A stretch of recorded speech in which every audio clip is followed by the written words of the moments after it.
I think it's another thing that's swept under the rug.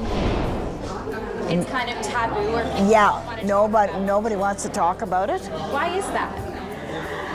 because they pretend it's not happening to me.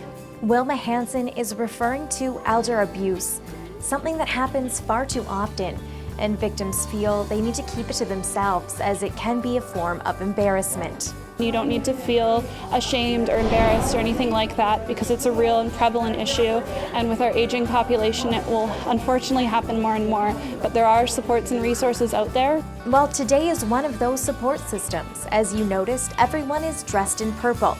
This represents Elder Abuse Awareness Day, which is recognized internationally, and this marks the 10th year. Surprisingly, abuse happens in more forms than you might assume.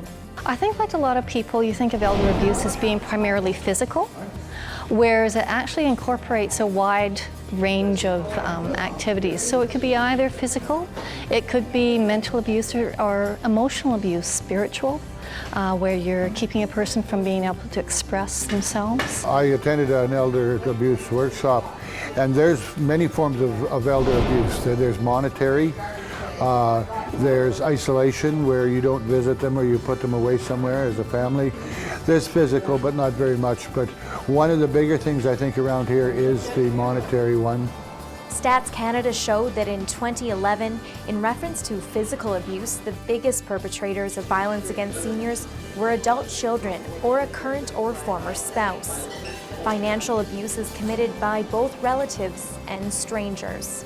Of course, there was the incident there where we had a gentleman right in our association here where he got a phone call and they said that he was a grandson and he wanted money. This is a common trick we have heard scam artists use.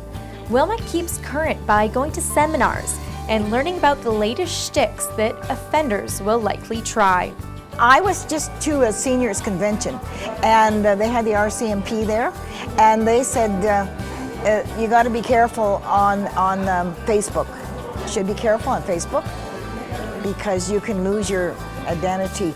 Another huge red flag are in the form of phone calls.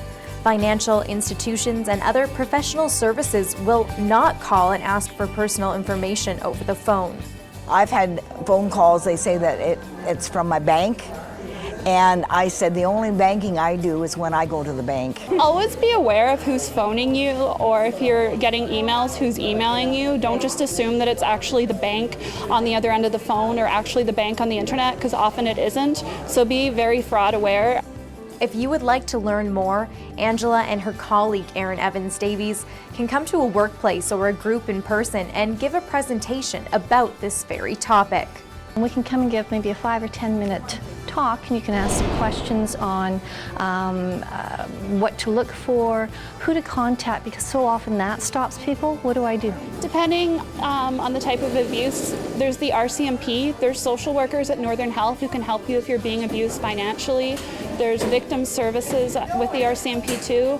There's Seniors Abuse and Information Line, which is a toll-free number that you can call, and they'll give you the help that you need to, and free legal advice sometimes. Reporting for Shaw TV, I'm Emily Moyes.